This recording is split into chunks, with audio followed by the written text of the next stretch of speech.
नमस्कार बच्चों, मैं रंजीत कुमार स्वागत करता हूं आपके अपने YouTube channel army chemistry classes में। दोस्तों, आज हम लोग बिहार बोर्ड के लिए बहुत ही कुछ सिलेक्टिव न्यूमेरिकल देखेंगे और साथ में अभी तक जितने भी एग्जाम हुए हैं और बिहार बोर्ड में जो न्यूमेरिकल पूछे गए हैं उसको भी हम लोग देखेंगे। तो चलिए हम शुरू करते हैं। और आप लोगों से एक रिक्वेस्ट है कि इस वीडियो को ज्यादा से ज्यादा शेयर कीजिए और लाइक कीजिए। दोस्तों, आइए क्वेश्चन नंबर 1 देखते हैं। क्वेश्चन नंबर 1 है कि प्रथम कोटि की अभिक्रिया का वेग स्थिरांक 0.0005 पर मिनट है, तो इस अभिक्रिया का अर्ध आयुकाल निकालें। तो आप लोग पढ़े होंगे कि प्रथम कोटि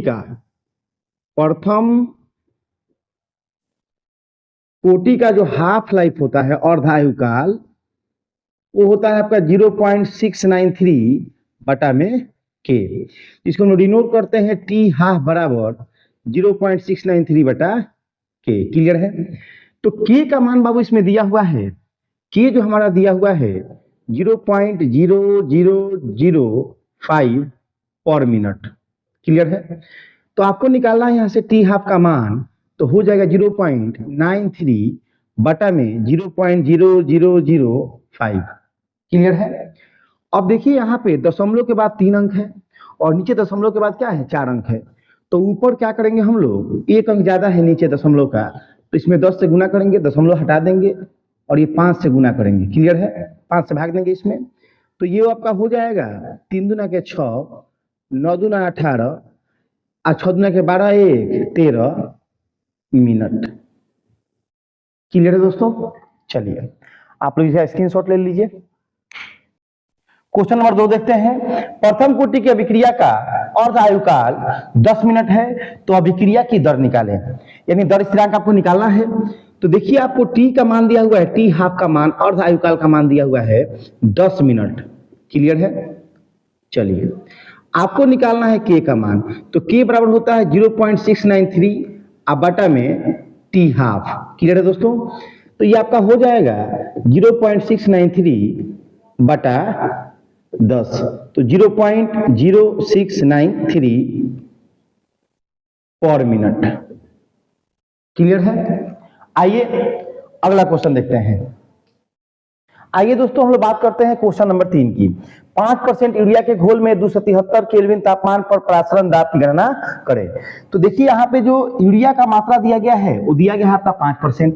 तो परसेंटेज जो लिया जाता है 100 पे लिया जाता है। इसका मतलब ये है कि 100 ml का कोई विलयन है जिसमें 5 ग्राम हमारा यूरिया घुला हुआ है। तो देखिए प्रसरणी दाब पाई भी बराबर होता है NRT। क्लियर है? जहां पाई जो है प्रसरणी दाब है, भी जो है आयतन है, एन जो है वो बीले के मोलों की संख्या है, आर जो है वो गैस नियतांक है और टी जो है आपका टेम्परेचर है। तो देखिए यहां से जब लिखेंगे हम पाई बराबर, तो हो जाएगा आपका एन बटा भी आर टी। एन जो है मोल है, तो मोल बराबर होता है बाबू दिया गया द्रव्यमान बटा आणविक द्रव्यमान। तो मान लीजिए कि हम दिया गया द्रव्यमान अगर इसका दिया गया है उसको डब्ल्यू मानते हैं, आणविक द्रव्यमान एम मानते हैं और ये भी हो जाएगा और ये हो जाएगा आपका आर टी। तो पाई बराबर देखिए यहाँ पे डब्ल्यू का मान दिया हुआ है 5, यूरिया का आणविक द्रव्यमान होता है 60, भी का मान कैसे लेंगे, तो परसेंटेज में दिया हुआ है, तो ये 100 ml विलयन मानेंगे इसको। तो देखिए 100 ml जब हम लोग मानेंगे तो इसको बदलेंगे लीटर में, तो इसमें 1000 से क्या करेंगे, भाग देंगे। हमारा आर का मान जो होगा वो होगा आपका 0.0821। टी जो दिया हुआ है 273 केल्विन दिया हुआ है, तो देखिए 2 जीरो से 2 जीरो साफ हो जाएगा, ये और ये साफ हो जाएगा। तो यहाँ पे हो जाएगा आपका पाई बराबर 5 इंटू 0.0821 इंटू 273। क्लियर है? और बटा में हो जाएगा आपका 6।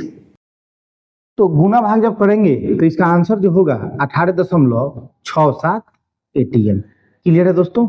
चलिए अगला क्वेश्चन देखते हैं हम लोग। देखिए बाबू अगला क्वेश्चन है हमारा कि प्रथम कोटि अभिक्रिया के वेग स्थिरांक का मान 60 पर सेकंड है, तो इस अभिक्रिया के 75% पूर्ण होने में कितना समय लगेगा। तो देखो ये कमाल का न्यूमेरिकल है और इस टाइप के न्यूमेरिकल पहले बिहार बोर्ड के एग्जाम में बहुत पूछे जाते थे। हालांकि आजकल ऐसे न्यूमेरिकल नहीं पूछे जाते हैं। आप बोल सकते हैं इनका भाव क्या हो चुका है, गिर चुका है, लेकिन बहुत खूबसूरत न्यूमेरिकल है। आइए देखते हैं इसको।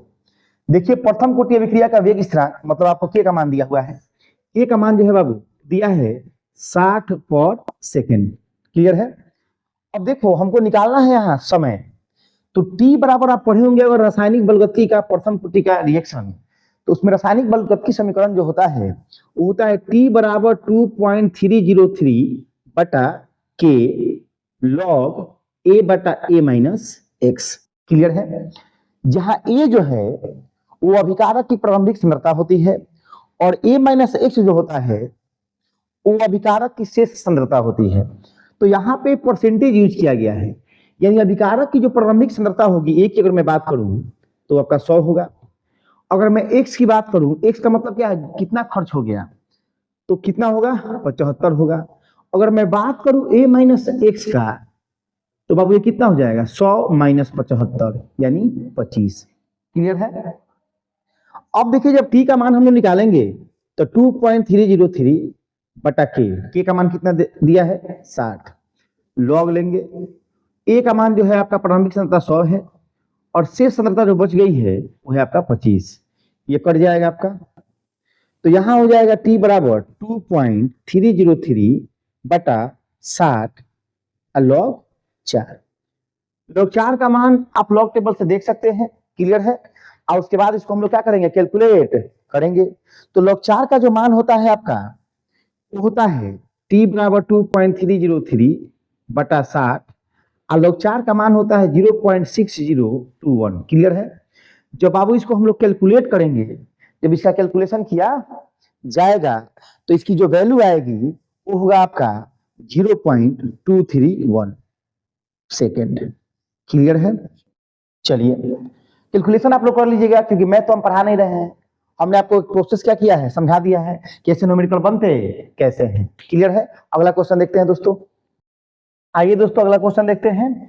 मानव रक्त में घुल्य कणों की मोलर सांद्रता क्या है यदि रक्त का परिसारक दाब 27 डिग्री सेल्सियस पर 7.2 एटीएम है। तो देखो हमसे पूछा है मोलर सांद्रता और हमको दिया गया है परिसारक दाब। तो हम लोग पढ़े हैं पाई भी बराबर होता है आपका एन आर टी।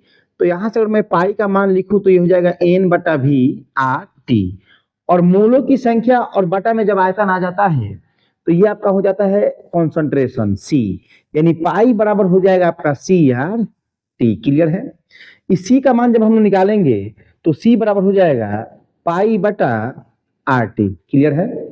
अब देखो पाई का मान दिया गया है आपको 7.2, आर का मान आता है आपका 0.0821 भी ले सकते हैं, इतना काफी है। अब देखिए यहाँ पे टी जो होगा, तो टी दिया हुआ है आपका 27 डिग्री सेल्सियस, इसको पहले केल्विन में चेंज करेंगे। तो केल्विन में चेंज करने के लिए टेम्परेचर क्या करेंगे 273 में जोड़ेंगे 27 को, तो ये आपका आ जाएगा 300 केल्विन। क्लियर है?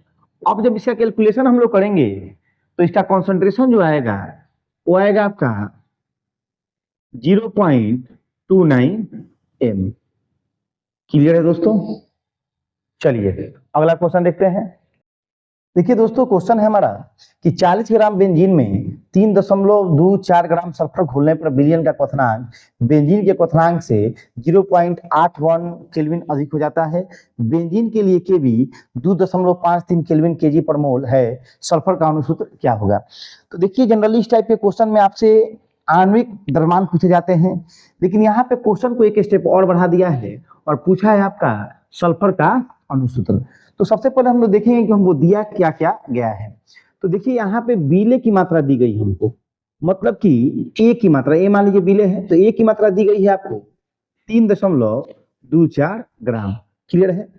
विलायक की मात्रा दी गई है, बी मान लेते हैं इसको, तो ये दिया गया है आपका 40 ग्राम। क्लियर है? केबी का मान हमको दिया गया है 2.43 केल्विन केजी पर मोल। क्लियर है? और साथ में दिया गया है हमको डेल्टा टीबी का मान। डेल्टा टीबी जो क्वथनांक का उन्नयन है उसका मान दिया हुआ है, कितना बढ़ जाता है 0.81 केल्विन। क्लियर है? देखो हमको निकालना यहाँ पे है इसका आणविक द्रव्यमान, एम का मान निकालना है, एम बराबर वाट। तो हम जानते हैं, पढ़े हम लोग कि डेल्टा टीबी बराबर केबी इंटू ए गुने 1000 बटा बी गुने एम। क्लियर है? तो डेल्टा टीबी का मान दिया हुआ है 0.1, केबी का मान आपका दिया गया है 2.53, ए का मान आपका दिया गया है 3.42, इंटू में आपका 1000, अब बटा में विलायक का द्रव्यमान जो दिया गया है आपका 40 है, और ये एम का मान हम लोग निकालेंगे। तो एम का मान जब हमको निकालना होगा, एम बराबर हो जाएगा 40 गुने 0.81, अब बटा में आपका हो जाएगा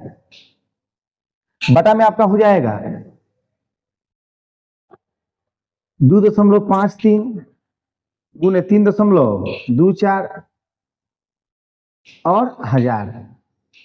तो निकालो तो देखिए, यहां से जब हम लोग एम का मान निकालेंगे तो यहां से इसमें क्रॉस मल्टीप्लाई होगा, तो एम बराबर डायरेक्ट में लिखूंगा तो 2.53 इंटू 3.24 इंटू में हो जाएगा आपका 1000, बटा में हो जाएगा आपका ये 0.81 इंटू 40, ये 0 से 0 खत्म हो जाएगा, तो एम बराबर हो जाएगा आपका 2.43 इंटू 3.24 इंटू में हो जाएगा 100।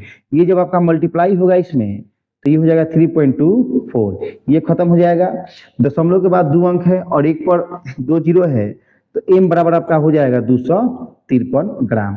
क्लियर है? चलिए, ये निकल गया आपका आणविक द्रव्यमान। अब हमसे क्वेश्चन ये बोल रहा है कि आप इसका क्या कीजिए, अनुसूत्र ज्ञात कीजिए।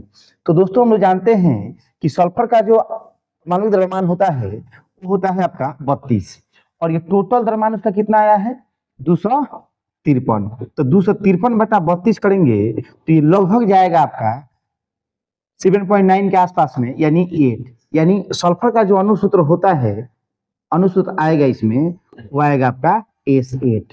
क्लियर है दोस्तों? और ऐसे भी आप लोग पढ़े होंगे कि सल्फर जो होता है वो अष्ट परमाणु के रूप में पाया जाता है, एसिड के रूप में पाया जाता है। चलिए अगला क्वेश्चन देखते हैं।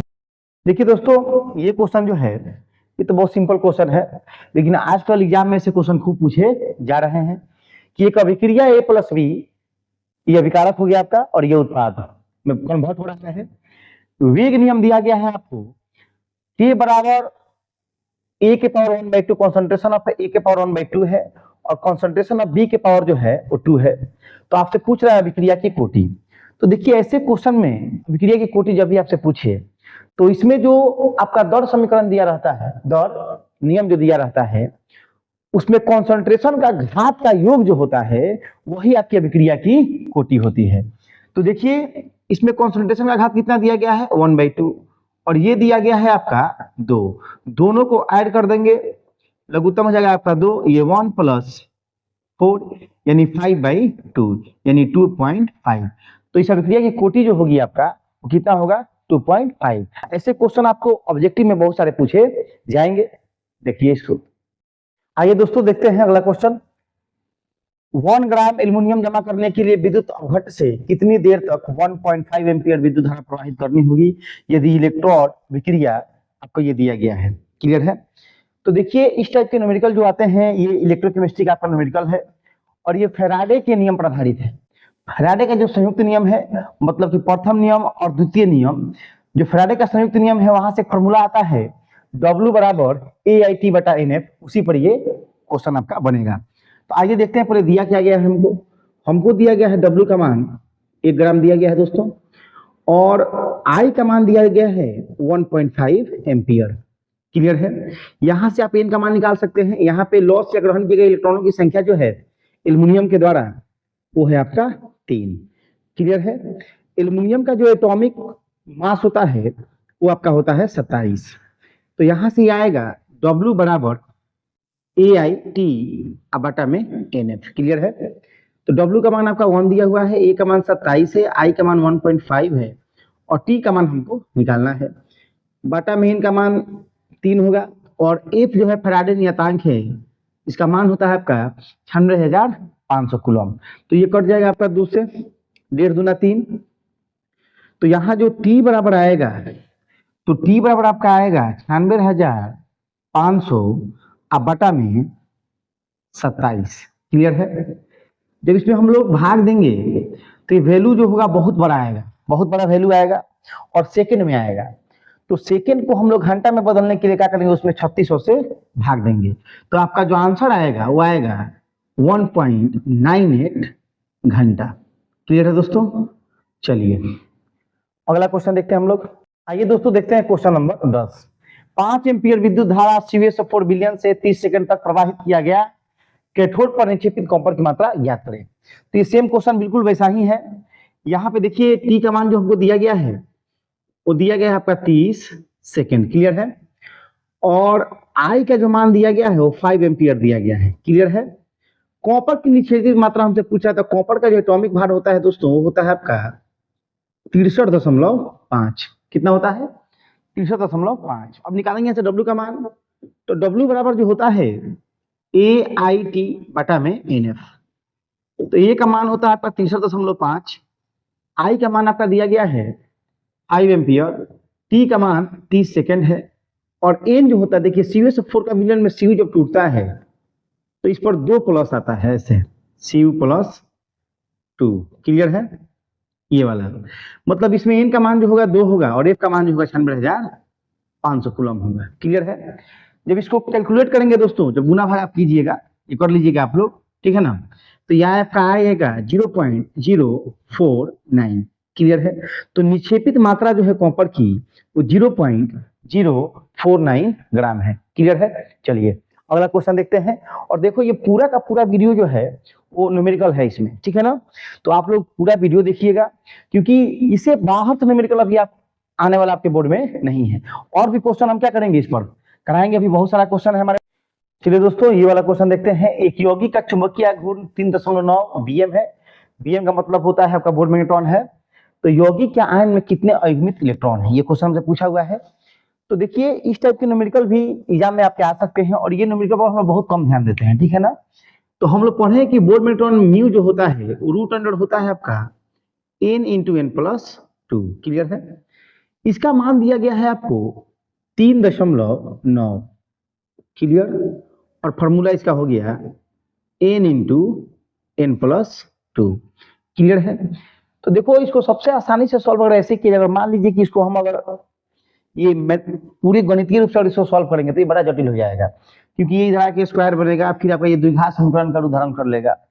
तो सबसे बेहतर उपाय है कि हम ये सोचेंगे कि इसका 3.9 मतलब लगभग 4 जो है आना चाहिए, लगभग 4 है। ये कितना n का मान रखेंगे तो लगभग इसके बराबरी में आएगा। तो देखिए अगर 2 का मान, अगर यहाँ n का मान हम 2 रखेंगे तो 2 और 2 4, 4 दूना 8 हो जाएगा। तो 8 नहीं, क्योंकि 8 का वर्गमूल निकालेंगे तो उसका वर्गमूल जो होगा 2 पॉइंट समथिंग होगा, क्लियर है। लेकिन अगर हम यहाँ 3 रखें तो 3 और ये 3 या 2 5, 5 15, और 15√15 का मान जो होगा वो लगभग इसके आसपास में आएगा। तो इसीलिए इनका मान यहाँ पे कितना हो जाएगा 3, क्लियर है। तो इसमें अयुग्मित इलेक्ट्रॉन की संख्या जो आएगी दोस्तों वो कितनी होगी आपकी 3 होगी, क्लियर है। चलिए दोस्तों क्वेश्चन देखते हैं। 298 केल्विन पर 0.2 m KCl विलयन की चालकता 0.0248 सीमेंस पर सेंटीमीटर है, इसकी मोलर चालकता ज्ञात करें। तो देखिए आपको चालकता दी गई है दोस्तों, चालकता कितनी दी गई है आपको, चालकता मतलब कि कप्पा का मान जो है वो दिया गया है, कितना दिया गया है 0.0248, क्लियर है। और साथ में आपको दी गई है मोलारता, कैपिटल M है तो ये मोलारता है 0.2, क्लियर है। हमको निकालना है इसकी मोलर चालकता, डेल्टा M का मान निकालना है बाबू। तो ये क्या होता है K × 1000, आबाटा में होता है आपका मोलारता M, क्लियर है। तो देखिए यहाँ पे कप्पा का जो मान है 0.0248 इंटू 100 बटा में आपका आ जाएगा 0.2। तो ये जब मल्टीप्लाई करेंगे हम लोग तो ये आपका आएगा 24.8 अपॉन 0.2। दशमलव के बाद एक अंक, दशमलव के बाद एक अंक है, दशमलव क्या हो जाएगा खत्म हो जाएगा, 248 अपॉन हो जाएगा 2, यानी हो जाएगा आपका ये 124, क्लियर है। यूनिट क्या होगा इसका 124 सीमेंस सेंटीमीटर स्क्वायर पर मोल, क्लियर है। चलिए अगला क्वेश्चन देखते हैं दोस्तों, क्लियर है ये आपका। आइए दोस्तों देखते हैं ये वाला क्वेश्चन, बहुत ही बेहतरीन क्वेश्चन है ये, कि ग्लूकोज का एक जलीय विलयन 10% W/W है, विलयन की मोलरता तथा मोल अंश ज्ञात करें। देखिए ये 10% W/W का मतलब ये है कि हमारा जो विलयन है वो 100 ग्राम है। विलयन कितना ग्राम है? 100 ग्राम। और 100 ग्राम विलयन में 10 ग्राम ग्लूकोज घुला हुआ है। अर्थ क्या है इसका? 10% W/W का अर्थ क्या है, जरा समझिए इसको। इसका मीनिंग है कि 100 ग्राम विलयन में 100 ग्राम विलयन में 10 ग्राम ग्लूकोज है। क्लियर है दोस्तों? चलिए, इसका मतलब कि ग्लूकोज की मात्रा हमको मिल गई यहां से। ग्लूकोज की जो मात्रा है कितनी है? 10 ग्राम। क्लियर? तो 100 ग्राम का विलयन है और 10 ग्राम ग्लूकोज है, तो जल की मात्रा कितनी होगी? तो जल की मात्रा आपकी हो जाएगी 100 - 10, 90 ग्राम। क्लियर है? अब देखिए, अब हम लोग निकालेंगे इसका मोल, क्योंकि हमको निकालना है मोललता, और मोललता बराबर होता है बीले के मोलों की संख्या बाटा में विलायक का द्रव्यमान केजी में। क्लियर है? तो देखिए बीले का मोल कितना है, बीले का मोल कैसे निकलेगा? तो ग्लूकोज का जो आणविक द्रव्यमान होता है दोस्तों, वो होता है आपका 180, और फॉर्मूला क्या होता है? C6H12O6। जब इसको आप कैलकुलेट कीजिएगा तो इसका आणविक द्रव्यमान आएगा 180। तो मोललता निकालनी है तो हम लिखेंगे 10/180। अब बाटा में विलायक का द्रव्यमान, विलायक का द्रव्यमान जल है यहाँ विलायक, तो 90। अब बाटा में 1000, कैसे हमको चाहिए? केजी में। 10/180 गुने 1000, अब बाटा में हो जाएगा आपका 90। क्लियर है? 10 से 10 से 10। क्लियर है दोस्तों? जब इसको हम लोग कैलकुलेट करेंगे, जब इसका गुना भाग हम लोग करेंगे, तो इसका मान जो आएगा वो आएगा आपका 0.617। क्लियर है? तो इस विलयन की मोलरता आ गई आपका 0.617। क्लियर है? अब निकालेंगे हम लोग इसका मोल अंश। तो मोल अंश निकालने के लिए दोनों का मोल चाहिए, दोनों का मोल चाहिए। तो देखिए, अगर हम यहाँ पे निकाल चुके हैं ग्लूकोज का मोल 10/180, और फिर हम लोग जल का भी मोल निकालेंगे। तो पहले इसको आप लोग देख लीजिए एक बार, उसके बाद हम निकालते हैं इसका मोल अंश। क्लियर है दोस्तों? मोल अंश की गणना करेंगे अब हम लोग। तो देखिए, मोल अंश की गणना के लिए क्या करना होगा? तो सबसे पहले ग्लूकोज का मोल निकालेंगे। तो ग्लूकोज का मोल जो होगा, ग्लूकोज के मोलों की संख्या बराबर होगा आपका 18/180। तो ये हो जाएगा आपका 10 दिया हुआ है ना, 10 है, तो ये आपका कटेगा तो आएगा 0.055। क्लियर है? ग्लूकोज के मोल का संख्या जो आएगा बाबू, वो जो आएगा आपका 0.055। अब निकालेंगे हम लोग वाटर के मोलों की संख्या। तो वाटर का मोल का संख्या हो जाएगा, वाटर इसमें 90 ग्राम था क्योंकि 100 ग्राम का विलयन था, और 10 ग्राम इसमें ग्लूकोज था, तो 90 ग्राम आपका जल होगा, तो 90। और जल का जो आणविक द्रव्यमान होता है वो होता है आपका 18, तो ये होता है 18×5 = 90। अब निकालेंगे, मान लीजिए हमको निकालना होगा मोल प्रभाज का साइन होता है ये, मोल प्रभाज ऑफ ग्लूकोज। तो ग्लूकोज के मोलों की संख्या 0.055, अब बाटा में कुल मोलों की संख्या। तो कुल मोलों की संख्या में दोनों आ जाएगा, बिल और विलायक दोनों आ जाएगा, माने 5 + 0.055। तो ये आपका हो जाएगा, जब इसको कैलकुलेट करेंगे हम लोग 0.055 बटा में 5.055 बराबर आएगा आपका 0.01। क्लियर है? जब देखिए, जब एक का आ गया आपका 0.01, तो हम लोग पढ़े कि विलयन में दोनों घटकों के मोल अंश का योग जो होता है वो 1 के बराबर होता है। तो आप चाहें तो ऐसे भी डायरेक्टली लिख सकते हैं, वाटर का मोल का संख्या बराबर 1 - 0.01, तो ये आपका हो जाएगा 0.99। और नहीं तो फॉर्मूला से भी आप जा सकते हैं। फॉर्मूला में आपको ज्यादा कुछ नहीं करना है, आपको करना ये है कि यहाँ पे ले लेना है 5 और बाटा में ले लेना है 5.055, इसी के अप्रॉक्स इसका वैल्यू आएगा। क्लियर है दोस्तों? चलिए अगला क्वेश्चन देखते हैं। आइए दोस्तों ये वाला क्वेश्चन देखते हैं। ये क्वेश्चन जो है आपका बिलियन का क्वेश्चन है और ये रॉल्स के नियम पर आधारित है। रॉल्स के वाष्प दाब का अपेक्षिक अवनमन जो होता है। तो चलिए क्वेश्चन पहले क्या बोल रहा है वो देखते हैं। 20 डिग्री सेल्सियस पर जल का वाष्प दाब 17.24 mm है। जब 100 ग्राम जल में 20 ग्राम अनआयनिक पदार्थ मिलाया जाता है तो वाष्प दाब में 0.30 mm की कमी होती है। पदार्थ का अनुभार क्या है? तो सबसे पहले जो डाटा हमको दिया गया है उसकी चर्चा हम लोग करते हैं। तो देखिए जल का वाष्प दाब मतलब शुद्ध अवस्था में वाष्प दाब दिया हुआ है। तो शुद्ध अवस्था के वाष्प दाब को हम डिनोट करते हैं पी नॉट से। तो ये आपका हो जाएगा 17.24 mm। क्लियर है? बिलियन का वाष्प दाब का अवनमन दिया हुआ है यहाँ पे। देखिए इतना से कम हो जाता है ये, यानी P not minus P S बराबर मान दिया हुआ है 0.30 mm। आपका जो बिले है उसकी मात्रा दी गई, स्मॉल डब्ल्यू का मान दिया हुआ है 20 ग्राम। क्लियर है? और साथ में बिलाय की मात्रा भी दी गई है, कैपिटल डब्ल्यू का मान दिया गया है आपका 100 ग्राम। क्लियर है? चलिए तो अब हमको निकालना क्या है इसमें? तो हमको निकालना ये है अनुभार निकालना है इसका, आणविक द्रव्यमान बिले का। क्लियर? यानी स्मॉल एम का मान हमको निकालना है। चलिए हम लोग पढ़ते हैं रॉल्स के नियम से कि P not minus P S बटा पी नॉट बराबर होता है एक्स बिले। क्लियर? अब देखिए इसका मान दिया हुआ है पी नॉट माइनस, देखिए यहां ये होगा आपका P not minus P S का मान आपको दिया गया है 0.3। क्लियर है? पी नॉट का मान जो आएगा 17.24, ये आपका हो जाएगा small W capital M capital W small M. Clear है? तो ये देखिए 0.30 17.24 बराबर में स्मॉल डब्ल्यू का मान कितना आया है 20।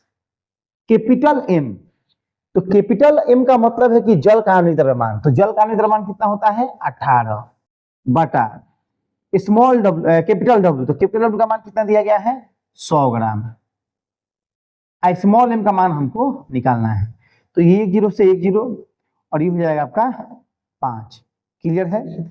जब क्रॉस मल्टीप्लाई हम लोग करेंगे तो ये आपका हो जाएगा 0.303 गुना 5 इंटू में एम। अब बराबर में हो जाएगा आपका 18 गुने 17.24।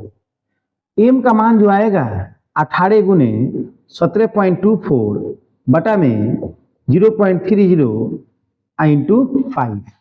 जब बाबू इसको कैलकुलेट हम लोग करेंगे तो इसका मान जो आएगा कैलकुलेशन के अंतर्गत वो आएगा आपका 206.6 वाट के आसपास में। क्लियर है? चलिए 206.88 के आसपास में। क्लियर है? अगला क्वेश्चन देखते हैं। चलिए दोस्तों देखते हैं ये वाला क्वेश्चन, कमाल का क्वेश्चन है क्योंकि इसमें मोलरता तथा सामान्यता तीनों दिया है। तो आप बोलिए कि हर क्वेश्चन का आप यही बोल रहे हैं कमाल का है, तो बाबू इसमें जितने भी क्वेश्चन हमने डाला है ना ये सही में सब कमाल का है। क्लियर है? क्योंकि वही क्वेश्चन चुन चुन के लाया गया है। तो देखो यहाँ पे 98% H2SO4 भारणसार के विलयन की मोलारता। तो मोलारता जब हमको निकालना है देखिए तो क्लियर हो गया कि हमको आयतन चाहिए। तो आयतन तो हमको दिया नहीं गया है, लेकिन आयतन निकालने क्या कॉन्सेप्ट यहाँ पे है। अगर इसका उपयोग हम लोग कर लेंगे तो हमारा आयतन निकल जाएगा। तो आइए हम लोग पढ़े हैं बाबू, घनत्व तो बराबर होता है द्रव्यमान बटा में आयतन। क्लियर है? हमको चाहिए आयतन, तो आयतन बराबर क्या हो जाएगा? आयतन बराबर हो जाएगा द्रव्यमान बटा में घनत्व। क्लियर है? तो देखिए जो आपका द्रव्यमान है दोस्तों, तो द्रव्यमान जो आपका दिया गया है तो परसेंटेज में है तो हम 100 लेंगे, इसमें किसी को दिक्कत नहीं होना चाहिए। और घनत्व जो है तो घनत्व देखिए यहां पे दिया हुआ है 1.8। क्लियर? तो ये ग्राम पर एमएल है, तो ये एमएल में आया है, लेकिन हमको जो मोलारता में हम लोग आयतन यूज करते हैं वो लीटर में करते हैं। तो एक काम करते हैं, इसको यहीं पे लीटर में भी लिख देते हैं, इसमें 1000 से क्या कर देते हैं भाग दे देते हैं। तो ये निकल गया आपका आयतन इतना लीटर। क्लियर है? अब निकालना है आपको मोलरता। तो मोलरता बराबर होता है विलेय के मोलों की संख्या। तो मोल कैसे निकलता है? तो दिया गया द्रव्यमान बटा आणविक द्रव्यमान। तो देखिए दिया गया द्रव्यमान आपको कितना है? 98 है। और H2SO4 का जो आणविक द्रव्यमान होता है वो भी होता है आपका 98। क्लियर?